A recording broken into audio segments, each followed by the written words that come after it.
se pode, sabe? Vamos abrir uma exceção para essa aula, quer dizer, isso é negociação, isso é assim, não, o que eu acho chato é isso acontecer às costas de todo mundo. Eu acho isso chato. Eu acho assim, ó, isso tem que ser claro. Olha, chama, nós vamos fazer na nossa aula, pode? Bom, então assim, negociar também é algo que se ensina. Eu trabalhei ontem e hoje com os 8º anos. Eu tenho um laboratório de informática Carlos, de manhã eu tenho professor de história. E eu estava trabalhando com os 8º anos na Revolução Francesa. E também baseado, eu não fiz a oficina, mas nós fizemos na formação dos laboratórios a questão do QR Code. E trabalhei com os alunos a questão dos direitos do homem e do cidadão, não lá da Revolução Francesa, a atual de 1948 da ONU. E cada aluno ficou com um artigo. E eles trabalharam os artigos de cada um dos artigos, quando eles trabalharam, deu mais, com 2 turmas, né? Não teve artigo para todo mundo, alguns repetiram, mas todos fizeram o QR Code. E a ideia agora é por isso no corredor, para expor mesmo, né? O título e os artigos todos eles no QR Code. Tu viu isso em algum lugar, né? Não. Já continua assim. Nada se cria, Tudo se transforma, né? Mas o que é bom tem que se copiar. Eu acho que sim. E uma coisa que eu estava me dando conta, assim, quando a gente fala em negociar, às vezes acontece, tu tem uma situação que está acontecendo naquele momento, que tu não falou com a tua direção ainda, não significa que tu precisa mergulhar e dizer assim, não, hoje não vai dar porque eu não falei ainda. Eu acredito que, eu trabalho com a rede nas escolas, mas eu acredito que o professor tem a sua, isso é uma crença minha, Cristina, como professora. Eu entendo que eu, como professora, tenho autonomia de tomar uma decisão e dizer para os meus alunos, olha, normalmente a gente não poderia fazer isso. A gente vai fazer hoje porque é o que surgiu aqui agora, né? Tem a ver com o que a gente está fazendo. E depois a gente vai ver se isso vai fazer parte da nossa prática. Nós vamos conversar com as pessoas com quem se deve, né? Com quem de direito, que seja com as médicos, que seja com a direção da escola, porque às vezes a decisão também não pode esperar. Isso também é uma coisa que se ensina para o aluno. A gente ensina para ele a negociar, a gente ensina a criar regras e a gente ensina também, trabalha com eles que às vezes a gente se vê na situação real de vida e tu tem que tomar uma decisão aqui e agora. Não é daqui meia hora quando acabar a minha aula que eu vou decidir. Eu tenho que decidir agora, eu que estou na minha sala de aula. E a gente acredita, né, que o professor tenha bom senso de estar tomando aquela decisão baseado em várias coisas que o suportam a sua decisão. Né? Então, depois a gente faz a transparência com a gestão, diz, olha, aconteceu isso na sala de aula, eu tomei essa decisão, e eu não acredito numa gestão que vai dizer assim, tu não deveria ter feito isso, Cíntia. Eu até assim, como eu comentei isso, já são 2 anos que trabalho na saúde. Nesses 2 anos eu tenho posição na gestão. Além desse trabalho que eu faço na sala de aula, eu faço um festival, que é a Stop Motion, que eles usam sondagens. Eu quero ver esse festival no Stop Motion. Eu estou assim com mais de 10 diplomas todas, a maioria delas retiradas dos celulares. Eu posso confessar uma coisa aqui para a Mara, assim, em público? Quando as gurias me chamaram para mediar essa mesa, elas disseram assim, quem é que a gente vai chamar para conversar contigo? Eu disse, eu quero gente que está em aula fazendo coisa. E uma das pessoas que eu quero, que eu conheço trabalho, é a Mara. Porque a gente já participei de outros eventos e eu sei o quanto tu faz coisas maravilhosas. E é verdade, se um dia tu estiver fazendo um material e tu fizer uma exposição dos teus alunos, avisa a Cíntia que eu vou te ver. No festival acontece agora, vai ser em novembro, no Brasil. Ah, legal. Vou sim. Porque a gente... Tá resolvido. Meu celular tá lá. Eu posso ir lá buscar meu celular para adicionar ela? Agora não pode. Aqui no calabouço não pega essa. Não é. Qualquer pessoa no celular tá sem funciona. Ah, lá não. Tá vendo? Jardim Oriental não tem Facebook também não.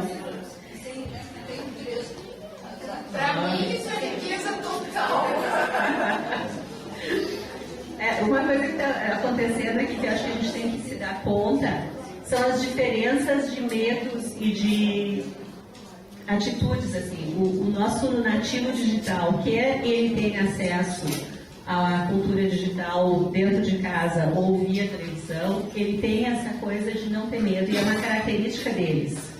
Eles não têm, se é interessante, eles se envolvem. Eles não têm medo de errar. Eu gosto muito de uma figura que a Eliane Schlemmer, não sei quem participou no dia que ela esteve aqui, ela tem um artigo que ela fala que existem duas gerações, né? A geração que mexe e a geração que é a minha e de alguns de vocês, que é não mexe porque estraga. Eu confesso que eu desmontei um rádio de válvulas e soprou peças. E eu tenho os pequenininhos, né? E mesmo assim, também tem a questão da cultura familiar, né? Eles já seriam, né? São os nativos digitais. Mas muitos ainda, por essa questão familiar, não mexem porque tem medo que vai estragar, né? Dá para ver alguns assim no início do ano, né? Aquela insegurança, a gente pede, quem tem computador em casa? Todo mundo tem computador em casa. Mas quem é que usa esse computador em casa? O pai e a mãe, a gente não pode mexer porque vai estragar. Então, acho que tem também essa questão dessa cultura familiar, né? Não vai mexer porque se estragar, tem que comprar outro, a gente vai gastar, vamos ficar sem. Então, eles têm, mas eles não podem usar em muitos casos. Então, às vezes eles vão usar a primeira vez na escola. Até tem a perfil do laboratório, a gente vê bastante dificuldade, assim, no início do ano com os pequenos, que eles têm dificuldade, sim, em pegar o mouse, em clicar, em pegar com não o botão da direita, o botão da esquerda, mesmo eles tendo até os próprios laptops da Xuxa, do Ben 10, eles têm dificuldade de transpor para o PC do laboratório de informática.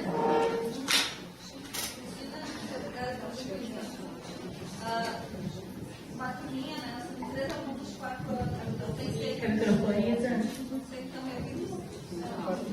Então, esses 3 alunos de 4 anos, surdos, sem contato com o computador. Eles no laboratório, vão ser, se Deus quiser. Né? Aí sentei com cada um, o pai, deixei o pincel grande, explicando e tal. E depois tudo tranquilo. Tranquilo. Próxima aula eles sabiam certinho qual é o horário. Deu sinal, eles já estavam avisando que era hora do computador.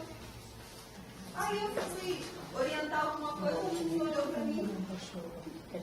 Eu já sei. Pode sair. Quer dizer, eles não têm medo mesmo, independente da cultura, independente de se conhecer, quer dizer, muito tranquilo. Muito tranquilo. Paixão, né? Se não podia ir embora, porque já sabia. Já estava sabendo brincar, essa foi uma coisa.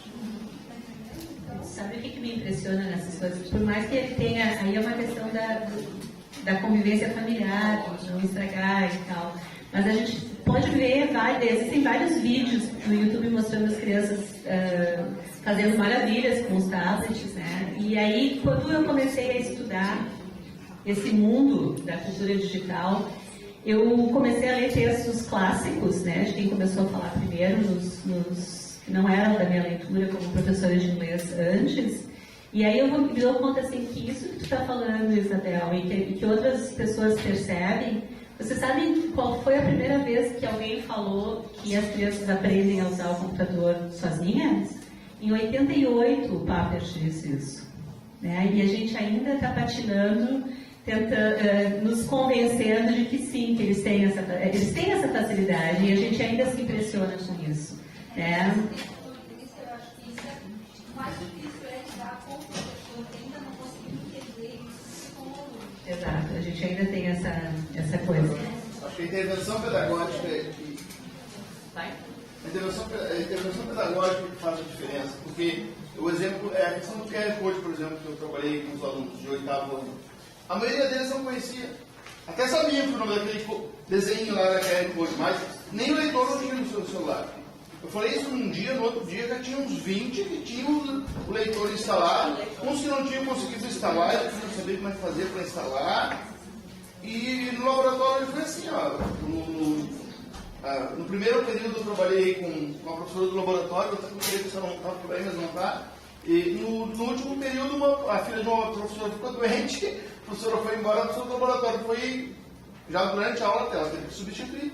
Daí a diretora disse, tu segue com ele? Gente, achou assim, ó, pessoal, façam isso, isso e isso.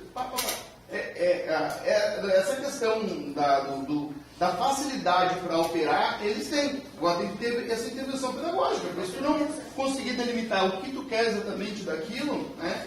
É que a gente falava esses dias lá no NID sobre questão de pesquisa, né? Os alunos querem pesquisar. O que eles querem pesquisar? Os animais. Pô, gente, animais, né? O dia a dia tá no Google animais, meu Deus, né? Vai aparecer de tudo. Que animais? Mamíferos? Répteis? Aves? O que é, né? Aí um dia veio uma coisa mais fechadinha.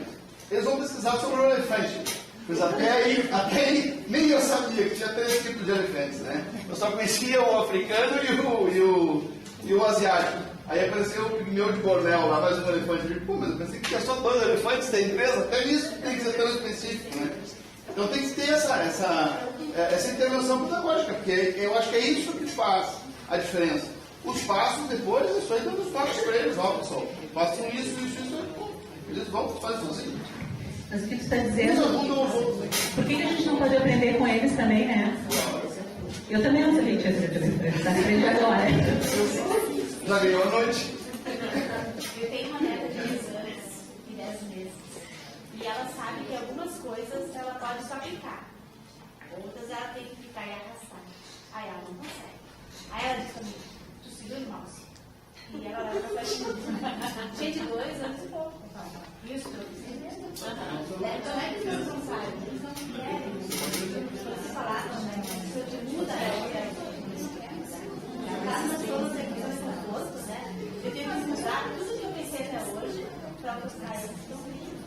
Imagina, eles vão chegar no Brasil e vão mexer assim. Eu estou mexendo agora. Então, sei como é que é. Mas o que eu gosto de ver, assim, eu já acompanho esses movimentos de debates das cadeias de educação aqui de Caxias, sempre tem público. Né? Então, assim, tem professores resistentes, sim, mas tem gente com uma casquinha para fazer alguma coisa, com uma vontade de arriscar e vamos ver o que dá, né? E são vocês que estão aqui, são todos nós que estamos aqui. Alguma vontade, a gente pode falar menos, pode ser um pouco mais tímido para falar, mas eu tenho certeza que todo mundo que está aqui dentro, no mínimo, está pensando em apontar alguma coisa. Né? E essa vontade que é o que nos movimenta, né? E a gente tem essa vontade de aprontar com intenção pedagógica. Então não pode ser um aprontar que mereça punição, né? Eu uso a lousa digital lá nas 2 escolas. E o que ela colocou da netinha, né? O ano passado aconteceu uma situação bem interessante, né? Eu trabalhei com a lousa, a minha turma do ano passado, esse ano também. Mas uma das crianças, a nossa lousa é a de caneta, né? E ela vê na TV a lousa de float. Mesmo a gente usando a caneta, mexendo nas ovelhinhas, que era a fazenda, tudo, não, que ela queria o dedo dela. E ela deitava e a ovelhinha não ia. E ela deitava e a ovelhinha não ia. Não, mas tem que usar a caneta. Então, para ver como também o pensamento deles já está além, porque a tecnologia também está além, né? Mas a gente vai paulatinamente, né? Aos poucos, dentro das condições que as escolas têm. A gente trabalha com o que tem, né? O material que tem, o recurso que tem, e a gente improvisa, né? Muito. Qual é o professor que não improvisa? Se alguém aqui não improvisa, levante o dedo, por favor. A gente improvisa, né? E esse improviso não é um improviso vazio, eu sempre digo isso. A gente improvisa porque a gente tem informação para isso. Formação, informação, conhecimento, tem estudo. E quando a gente improvisa, a gente tem um improviso embasado em alguma coisa. Não é a la louca que eu vou improvisar alguma coisa porque o meu plano A, B e C não deram certo. O meu, etc., vem da minha bagagem da formação que eu tenho, da experiência que eu tenho, daquilo que eu fiz e não deu certo, daquilo que eu sei que meu colega fez e deu certo, e dessa troca que a gente tem de algo que eu vi na internet, de algo que eu ouvi numa palestra. Às vezes a gente ouve nos lugares mais incríveis do mundo, a gente aprende a usar recursos diferentes. Né? E a gente aprende com os nossos alunos, quer seja que existem 3 tipos de elefantes ou os tipos de recursos que a gente pode usar também, a gente aprende com eles. Eu acho que a gente pode pensar dentro da escola, eu gostaria de colocar em um slide, eu uso essa foto com autorização da família. Eu sei que a Débora e a Bruna provavelmente vão reconhecer o trio, porque eu amo de paixão essa foto. A Família Conectada. A Família Conectada é um livro do Papert também, né, onde ele fala sobre o uso das tecnologias e tal. E essa família é uma família real, é uma família aqui de Caxias. Talvez alguém conheça a mãe, ela é professora numa escola estadual aqui de Caxias. Quando eu vi essa postagem dela na internet, eu disse, eu quero autorização para usar essa foto. Porque quando a gente pensa no que é a cultura digital e quem são essas crianças, né? Elas nascem numa cultura que se clica, elas têm acesso em casa, né? Eu não sei que idade tem todos eles, o Franco acho que tem uns 7 anos, né, Débora? E o Marco uns 2, né? O Eduardo a gente não precisa dizer a idade dele, né? Mas o Franco deve ter entre 6 e 8 anos, que é o mais velho. O do meio, eu acho que ele não tem mais que 2 anos, porque eu converso com ele de vez em quando, ele ainda está aprendendo a falar, e olhem a concentração dele com o seu gadgetzinho digital ali também, né? E aí eu chamo essa imagem, porque aí essa disposição, essa facilidade, esse medo de não errar, eu acho que a gente esbarra sem querer numa coisa que eu vou te pedir para mostrar o próximo slide, já. Que é a nossa escola e o uso da tecnologia digital. O que tem de diferente entre essa escola, essas duas imagens? Elas têm alguma semelhança, alguma diferença? O que vocês pensam?